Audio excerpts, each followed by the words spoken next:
PSX की वो company जो कि खुद का कोई रेवेन्यू जनरेट ही नहीं कर पा रही, लेकिन फिर भी उसकी डिविडेंड यील्ड इतनी अच्छी है कि वो पीएसएक्स डिप 20 में इंक्लूड किया जाता है। और वो कंपनी अभी तक लॉसेस में ही नहीं, फिर भी उसकी ईपीएस बड़ी अच्छी आती है, उसके प्रॉफिट आफ्टर टैक्स बड़े अच्छे हैं। तो क्या इस कंपनी का मेन प्लांट वर्किंग स्टार्ट करेगा भी कि नहीं? अगर करेगा तो कब? और जब करेगा तो इसको कितना फायदा होगा? क्योंकि अभी वर्किंग के बगैर भी इसको कितना ज्यादा फायदा हो रहा है। और अभी जो प्रॉफिट्स कंपनी को रिसीव हो रहे हैं वो रिसीव कहाँ से हो रहे हैं? आखिर इस कंपनी में चल क्या रहा है? फ्यूचर में इस कंपनी का क्या पर्सपेक्टिव हो सकता है? फंडामेंटल्स तो हम लोगों ने पहले ही इस वीडियो में कवर कर लिए थे, लेकिन अब आपको कंप्लीट कॉन्सेप्ट दिया जाएगा कि आखिर ये कंपनी फ्यूचर में कैसा परफॉर्म कर सकती है। क्या ये जस्ट डिविडेंड स्टॉक रहेगा कि डिविडेंड के साथ साथ एक बेस्ट ग्रोथ स्टॉक भी बन पाएगा, जिस तरह के ये पिछले साल में ग्रोथ स्टॉक भी रहा और बेस्ट डिविडेंड स्टॉक भी रहा। एंड और बहुत से ऐसे क्वेश्चंस जो कि आपके ज़हन में हैं, उनके आंसर्स भी आपको इस वीडियो में मिलने जा रहे हैं। अस्सलाम वालेकुम गाइस, मैं जमशेब, आप देख रहे हैं B one billionaire YouTube channel. जिस तरह कि आपको पता है कि 15,000 सब्सक्राइबर्स के बाद हम आपके लिए बिगिनर टू प्रो लेवल का फंडामेंटल कोर्स पब्लिक करने जा रहे हैं। तो जल्दी से इस चैनल को सब्सक्राइब कर लें और दूसरों की हेल्प के लिए शेयर लाजमी करें, ताकि इससे हमारे 15 के सब्सक्राइबर्स भी जल्दी से कंप्लीट हो सके। एंड एक व्हाट्सएप चैनल का लिंक जो कि इसी वीडियो के डिस्क्रिप्शन में मौजूद है, आप उसको भी फॉलो करके पीएसएक्स से रिलेटेड न्यूज एंड अपडेट्स को टाइमली अवेल कर सकते हैं। जिस तरह के ये भी अगेन आपकी फरमाइश पर कमेंट बेस्ड एनालिसिस है। तो अगर आप भी किसी कंपनी का एनालिसिस चाहते हैं, तो उस कंपनी का नाम लिखकर कमेंट सेक्शन में कमेंट कर सकते हैं। तो आपके लिए भी उस कंपनी का एनालिसिस किए जाएंगे। एंड बहुत सी मजीद कंपनीज के एनालिसिस की वीडियोस की लिंक्स इसी वीडियो के डिस्क्रिप्शन में मौजूद है। तो आप उन कंपनीज के एनालिसिस को देखकर भी अपने लिए इन्वेस्टमेंट के पर्पज से हेल्प हासिल कर सकते हैं। ये एक नज़र हमारे प्रीमियम ग्रुप के प्रॉफिट्स पर डालें, जिसमें हम ये तमाम एक ही ग्रुप में फैसिलिटीज प्रोवाइड करते हैं। तो अगर आप भी ये तमाम फैसिलिटीज एक ही ग्रुप में अवेल करना चाहते हैं, तो आप इस गिवन व्हाट्सएप नंबर पर रब्ता कर सकते हैं। एंड ये नंबर ऑफ फैसिलिटीज जो कि बी वन बिलियनर की टीम आपको प्रोवाइड करती है। तो इसमें से आपने कोई भी फैसिलिटी अवेल करनी हो, then feel free to contact us at this number. तो चलिए वीडियो को स्टार्ट करते हैं।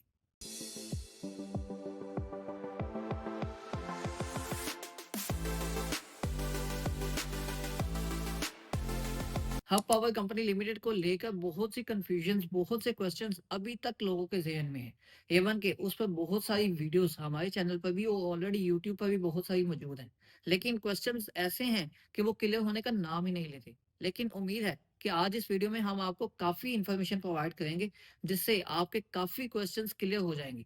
एंड अगर फिर भी कोई क्वेश्चन बचे, तो आप कमेंट सेक्शन में कमेंट लाजमी कीजिएगा, ताकि उस पर भी आपके लिए वीडियो बनाई जाए, ताकि आपके कॉन्सेप्ट्स तमाम के तमाम पीएसएक्स से रिलेटेड और किसी भी कंपनी से रिलेटेड क्लियर हो सके, ताकि आपकी investment full safe and secure रहे। हब पावर कंपनी लिमिटेड, जिसको आप जानते हैं कि पावर जनरेशन का बिजनेस है इसका, लेकिन गवर्नमेंट के साथ टर्मिनेशन जो होगी इनके एग्रीमेंट की, उसके बाद कंपनी ने रेवेन्यू जनरेट करना बिल्कुल बंद कर दिया। और पिछले 2 क्वार्टर्स तो कंपनी के बिल्कुल टोटल नील रहे, कि कंपनी ने कोई भी रेवेन्यू जनरेट नहीं किया। और उससे पिछले 2 क्वार्टर्स देख लें, तो कंपनी का रेवेन्यू क्वार्टर वाइज डिक्रीज होता गया। एंड अब 2 क्वार्टर्स जो कि 2025 का फोर्थ क्वार्टर एंड 2026 का फर्स्ट क्वार्टर, इसमें आपको कोई रेवेन्यू जनरेट हुआ नजर नहीं आया। एवन के उस प्लांट ने एक्सपेंसेस को ही जनरेट किया। लेकिन फिर भी एट द एंड ये hub power company limited without creating any revenue, ये कंपनी फिर भी प्रॉफिट में है। और कंपनी डिविडेंड स्टॉक के तौर पर पीएसएक्स डिव 20 इंडेक्स में भी इंक्लूड की जाती है। मतलब अब भी मौजूद भी है और कंपनी प्रॉफिट भी अर्न करी है, लेकिन इसका मेन प्लान भी बंद है, जो कि इस कंपनी को रेवेन्यू जनरेट करके देता है। तो अब यहाँ पर थोड़ी सी चीजों को समझे। सबसे पहले जो टर्मिनेशन हो गया एग्रीमेंट का, हब पावर कंपनी लिमिटेड के जो रेवेन्यूज है वो कम होना स्टार्ट हो गए। और एट द एंड कंपनी के जो टोटल रेवेन्यू है वो जनरेट होना बंद हो गए, और वही प्लांट थोड़े एक्सपेंसेस जनरेट करने लगे। अगर आप थोड़ा सा फोकस करें, तो 2026 के फर्स्ट क्वार्टर की जो ईपीएस रही कंपनी की, वो है 6.09, जो कि अनकंसोलिडेटेड फाइनेंशियल्स को देखते हुए है। तो अगर आप ये देखें कि कंपनी को ये प्रॉफिट आया कहाँ से, रेवेन्यू तो जनरेट हुआ ही नहीं, तो आपको statement of profit and loss में मिलेगा, जो कि कंपनी को ये जो टोटल इनकम रिसीव हुई है, ये डिविडेंड की तौर पे रिसीव हुई है। अब वो डिविडेंड कहाँ से रिसीव हुआ कंपनी को? क्या इतनी ज्यादा इन्वेस्टमेंट कंपनी ने की हुई है? जी हाँ, इस कंपनी की एक होली ओन सब्सिडरी है, जो कि है हब पावर होल्डिंग लिमिटेड, जो कि एचपीएचएल, आपको ये स्टेटमेंट्स में मिलेगी। एचपीएचएल ने इसको डिविडेंड दिया, जो कि एक होली ओन सब्सिडरी है हब पावर कंपनी लिमिटेड की। तो मतलब उसने जितना भी डिविडेंड दिया वो हब पावर कंपनी को रिसीव हुआ। एंड कंपनी जो हब एचपीएचएल है वो टोटल प्रॉफिट में रही, जिसकी वजह से डिविडेंड रिसीव होने से एचयूबीसी जो हब पावर कंपनी लिमिटेड है, उसके प्रॉफिट्स जो हैं वो थोड़े मेंटेन रहे और कंपनी की ईपीएस इस दफ़ा काफ़ी अच्छी आई। अच्छा, यहाँ पर एक चीज़ क्लियर करते चलें ताकि आपको आगे जाकर कन्फ्यूजन ना हो कि ये कंपनी पहले भी तो मौजूद थी, लेकिन पहले इस कंपनी के इतने ज़्यादा रेवेन्यूज़ नहीं थे, कंपनी इतना ज़्यादा प्रॉफिट में नहीं जा रही थी। क्योंकि कंपनी ने जो बीवाईडी के साथ एग्रीमेंट हुआ, वो हब पावर कंपनी का डायरेक्ट एग्रीमेंट नहीं हुआ।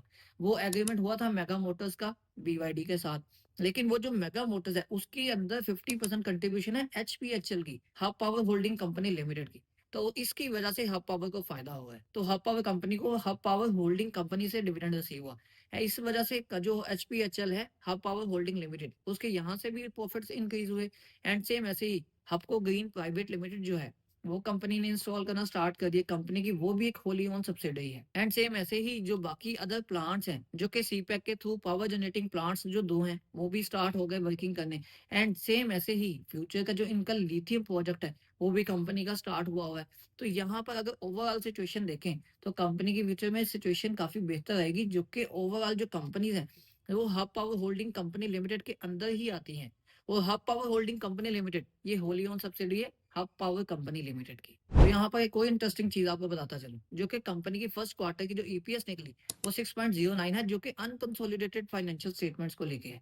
अगर आप देखें कि कंसोलिडेटेड स्टेटमेंट्स, तो वहाँ पर कंपनी की ईपीएस निकल कर आई है अप्रॉक्सिमेटली 9। तो अगर 9 निकल कर आई है, इसका मतलब है कि ये 50% की कंट्रीब्यूशन इनकी सब्सिडीज से भी आ रही है। अगर आप इनकी सब्सिडीज को लेके कंसोलिडेटेड स्टेटमेंट्स को देखें, तो मतलब कि हब पावर कंपनी लिमिटेड की जो की गई इन्वेस्टमेंट्स, उससे जो डिविडेंड रिसीव होना, वो भी काफ़ी अच्छा है। एंड सेम ऐसे ही दूसरा जो इम्पोर्टेंट रोल जो प्ले हो रहा है, वो कंपनी का है उसकी सब्सिडीज़ का, जो कि कंपनी को मज़ीद प्रॉफ़िटेबल बनाती हैं। तो अब यहाँ पर बात करता चलो क्लियर, जो कि है हब पावर कंपनी का मेन प्लांट। क्या ये कब तक शट डाउन रहेगा? हबको ग्रीन प्राइवेट लिमिटेड, जो कि होली ओन सब्सिडी है एचपीएचएल की। अब वहाँ पर जो ओवरऑल नेटवर्क बनने जा रहा है पाकिस्तान में, जो कि 2030 का आपको पता है कि प्रोजेक्ट है गवर्नमेंट ऑफ पाकिस्तान का, कि उन्होंने 30% की जो कंट्रीब्यूशन करनी है, जो टोटल जो व्हीकल्स पाकिस्तान में चलेंगी, उसमें 30% जो होंगी इलेक्ट्रिक व्हीकल्स होंगी। ये इनके फ्यूचर का प्लान है। अगर इस तरह होता भी है, तो 30% फ्यूचर के जो इलेक्ट्रिक व्हीकल्स होंगी, उनको चार्ज करने के लिए इलेक्ट्रिक स्टेशंस भी चाहिए। जिसको मद्देनजर रखते हुए हब पावर कंपनी ने हबको ग्रीन प्राइवेट लिमिटेड कंपनी को बनाया। और हब पावर ग्रीन जो है, उसने कंट्रीब्यूशन की, कोलैबोरेशन की पीएसओ के साथ एंड अडक पेट्रोलियम के साथ, जो कि ये तमाम पेट्रोलियम पंप्स में अपनी जो इलेक्ट्रिक चार्जिंग स्टेशन है वो इंस्टॉल करे हैं। अब वो इलेक्ट्रिक चार्जिंग स्टेशन होंगे, अब उसको बिजली कहाँ से आएगी? अब वो प्लांट्स भी हैं। तो सेम ऐसे ही अगर आप फ्यूचर को देखें, तो कंपनी जो हब पावर कंपनी है, इसका मेन प्लांट भी बहुत जल्द ऑपरेशनल होने वाला है। बट ये कोई 2-3 महीने की बात नहीं, कि कोई ऐसे प्रोजेक्ट्स नहीं है। यहाँ पर आपको 1 साल के बाद कंपनी का जो मेन प्लांट है, वो भी टोटल रेवेन्यू जनरेट करके देता नज़र आएगा। तो अभी मेन प्लांट को एक साइड पे रख के, आप कार्स बिज़नेस पर सबसे पहले आएँ। कार बिज़नेस में बेसिकली जो कि इनकी रिसेंट सेल्स है कार्स की, उसमें अगर आप बिज़नेस को देखें, तो एवरी ईयर जो ग्रोथ होगी इसकी, वो 4 टू 7 रुपी ईपीएस इसकी कंट्रीब्यूट की जाएगी कंपनी के जो फाइनेंशियल स्टेटमेंट्स हैं उनमें, जो कि ये कंट्रीब्यूशन आपको नज़र आएगी कंसोलिडेटेड स्टेटमेंट्स में। ये ईपीएस की कंट्रीब्यूशन तो हो गई कंसोलिडेटेड स्टेटमेंट्स में, लेकिन इसका इम्पैक्ट आपको अनकंसोलिडेटेड स्टेटमेंट्स में भी नज़र आएगा, जो कि होगा डिविडेंड बेस्ड सूरत में कंपनी को डिविडेंड रिसीव होना, प्रॉफिट रिसीव होना from their wholly owned subsidiary of HPHL. अब जैसा कि गवर्नमेंट भी सपोर्ट कर रही है और इसकी डिमांड भी इंक्रीज हो रही है बीवाईडी कार्स की, तो सेम ऐसे ही अगर आप देखें, तो कंपनी का 2026 में जो असेंबलिंग प्लांट है कराची में, वो भी लगेगा। देन उसके बाद जो प्रॉफिटेबिलिटी रेशियो होगी, वो भी मेगा मोटर्स की इंक्रीज हो जाएगी, जिससे हब पावर होल्डिंग को भी फायदा होगा एंड उनकी मेन पेरेंट कंपनी, उसको तो ऑब्वियसली फायदा होगा।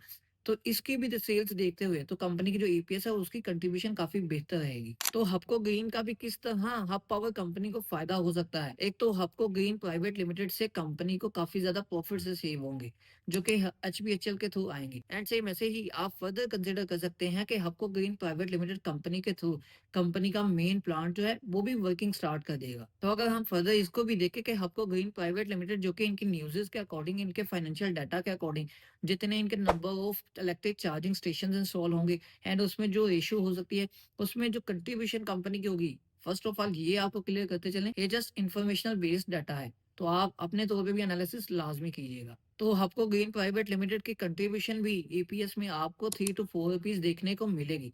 बट ये कंट्रीब्यूशन आपको 2027 में देखने को मिलेगी। तो हबको ग्रीन प्राइवेट लिमिटेड के फुली फंक्शनल होने पर जो हब पावर कंपनी का मेन बिजनेस है और उसकी जो सब्सिडीज का टोटल रेवेन्यूज है वो सब ए टू जी बूस्ट होंगे just due to energy requirement. अगर 2024 में देखें तो 2024 में हब पावर कंपनी लिमिटेड की जो ईपीएस थी अनकंसोलिडेटेड बेसिस पे वो थी 26.12, जो कि इसका कंप्लीट रेवेन्यू भी जनरेट हो रहा था इस मेन प्लांट से। एंड सेम ऐसे ही कंपनी की सब्सिडीज को देखें और कंपनी की अदर इनकम जो कि अनकंसोलिडेटेड स्टेटमेंट में देखें तो उसमें भी आपको काफी बेहतरी नजर आएगी। और अब अगर देखें तो फर्स्ट क्वार्टर 2026 की जो ईपीएस है वो 6.09 है। तो अब यहाँ पर एक और चीज आपके सामने क्लियर करने जा रहा हूँ। अगर आप देखें तो 2024 में कंपनी की जो ईपीएस थी 2024 के पूरे साल की वो थी 26.12। ये ईपीएस कंपनी की तब निकली थी जब कंपनी का फुली प्लांट ऑपरेशनल भी था और कंपनी को इनकम भी रिसीव होती थी, जो कि डिविडेंड इनकम भी कंपनी को रिसीव हो रही थी। लेकिन अब कंपनी को जस्ट डिविडेंड इनकम रिसीव हो रही है, लेकिन कंपनी का जो मेन प्लांट है वो भी वर्क नहीं कर रहा। तो अभी भी कंपनी की जो ईपीएस है वो 6.09 निकल कर आई। अगर आप इसको देखें तो कंपनी का अगर मेन प्लांट फ्यूचर में रन करता है तो कंपनी की ईपीएस कहाँ तक जाएगी। और इन केस अगर कंपनी का मेन प्लांट 2026 में रन नहीं भी करता तब भी कंपनी की ईपीएस 2024 के मुकाबले में तकरीबन इसके आसपास ही निकलेगी, जो कि without any functionality of their own business या कोई रेवेन्यू उससे जनरेट नहीं होगा, जिसके ना होते हुए भी कंपनी अच्छे खासे प्रॉफिट में आएगी। तो अभी चल रहा है कंपनी का फर्स्ट क्वार्टर 2026 जो कि कंप्लीट हुआ। अब 2026 का सेकंड क्वार्टर के रिजल्ट्स भी आपके सामने आएंगे। लेकिन अगर आप देखें तो फाइनल ईयर 2026 का जो टोटल ईपीएस हम लोग एक्सपेक्ट कर सकते हैं, जो कि इसके फाइनेंशियल डाटा कंप्लीट देखते हुए, कंपनी के डिविडेंड इनकम को देखते हुए एंड कंपनी की रिसेंट डाटा को देखते हुए एंड फ्यूचर के अंदर कंपनी में क्या बूस्ट देखा जाएगा, उस चीजों को सबको देखते हुए कंपनी की जो ईपीएस एक्सपेक्ट कर सकते हैं हम लोग वो अराउंड 28 है, जो कि कंपनी की fair value at the end of financial year 2026 of this company, जो कि फेयर वैल्यू निकल कर आ सकती है वो है अराउंड 400। बट ये है फाइनेंशियल ईयर 2026 के लिए। अगर अभी की आप देखें तो अभी की कंपनी की जो फेयर वैल्यू निकल कर आती है वो अप्रोक्सीमेटली 210 टू 215 रुपीज तक है। तो मतलब अभी भी कंपनी का स्टॉक अपनी फेयर वैल्यू के पास ही है। लेकिन ये जिस तरह के इस कंपनी का बिजनेसेस हैं, ऑटोमोबाइल सेक्टर में एंट्री एंड सेम ऐसे ही इसकी सब्सिडीज को देखते हुए इस कंपनी के स्टॉक की प्राइस को वो थोड़ा ओवर बाय होना बनता है, क्योंकि as compared to their competitors जो कि इन बिजनेसेस में इंक्लूड हो उसमें आपको काफी ओवर बाय देखने को मिलेगा। तो यहाँ पर भी आपको ओवर बाय देखने को मिल सकता है फ्यूचर में, बट अभी यही स्टॉक आपको अपनी फेयर वैल्यू के करीब मिल रहा है। तो अभी बात सिर्फ यहाँ पर खत्म नहीं हुई। अब फाइनेंशियल ईयर 2027 को अगर हम देखें तो तब तक कंपनी का जो मेन प्लांट है वो वर्क करना स्टार्ट कर जाएगा। एंड सेम ऐसे ही बीवाईडी का फुल प्लांट जो है असेंबलिंग प्लांट वो ऑपरेशनल होगा और वो अच्छा खासा रेवेन्यू जनरेट करेगा। एंड सेम ऐसे ही कंपनी का लिथियम प्रोजेक्ट जो है वो रेवेन्यू जनरेट करेगा। एंड सेम ऐसे ही कंपनी के सी पैक से रिलेटेड जो एनर्जी प्रोजेक्ट्स हैं वो भी कंपनी के फुल फंक्शनैलिटी में होंगे। एंड मोस्ट इंपोर्टेंट कंपनी का मेन प्लांट जो कि उसके भी रेवेन्यू जनरेट करने के काफी एक्सपेक्टेशंस हैं। तो इन सब रिजल्ट्स को देखते हुए इस कंपनी की फाइनेंशियल ईयर 2027 के लिए जो ईपीएस निकल कर आ सकती है अनकंसोलिडेटेड बेसिस पर वो हो सकती है अराउंड 40 टू 44। तो अगर हम इसी डाटा को देखते हुए कि यहाँ तक अगर ईपीएस कंपनी की निकल कर आती है, जो कि यहाँ तक आनी तो बनती है, लेकिन इससे ज्यादा कंपनी की ईपीएस 2027 के एंड तक हो सकती है। लेकिन इसके फ्यूचर प्लान्स अगर बेहतर चलते रहे, कोई उसमें मसला ना आया, तो कंपनी की ईपीएस 40 प्लस तो 2027 के फाइनेंशियल ईयर में आएगी ही आएगी, जो कि इसका कंप्लीट डाटा बताता है। एंड अगर हम इसकी फाइनेंशियल ईयर 2027 की फेयर वैल्यू निकालें तो इस कंपनी की फेयर वैल्यू निकल सकती है अराउंड 600। तो जिस तरह की कंपनी की हिस्ट्री गुजरी है एंड फ्यूचर में जिस तरह के प्लान्स है कंपनी के, और अगर कंपनी की इस तरह ईपीएस निकल कर आती है और कंपनी ये फेयर वैल्यू पर ट्रेड करे, देन मुझे नहीं लगता कि ये हब पावर कंपनी लिमिटेड सिर्फ एक डिविडेंड स्टॉक साबित होगा, बल्कि फ्यूचर में ये आपको ग्रोथ स्टॉक के तौर पर भी नजर आएगा। तो आपकी राय हब पावर कंपनी लिमिटेड पर क्या है? आप अपनी राय कमेंट सेक्शन में लाजमी दें। अगर आपके भी हब पावर पर अभी तक कोई कंफ्यूजन या कोई क्वेश्चंस हैं तो आप अपने कंसर्न्स कमेंट सेक्शन में लाजमी करें, ताकि आपके लिए भी वो कॉन्सेप्ट्स क्लियर किए जाएं। तो आपको ये एनालिसिस कैसे लगे अपनी राय कमेंट सेक्शन में लाजमी दें। वीडियो कैसी लगी, वीडियो को लाइक और दोस्तों की हेल्प के लिए लाजमी करें। मजीद ऐसी वीडियोस को देखने के लिए इस चैनल को सब्सक्राइब कर लें।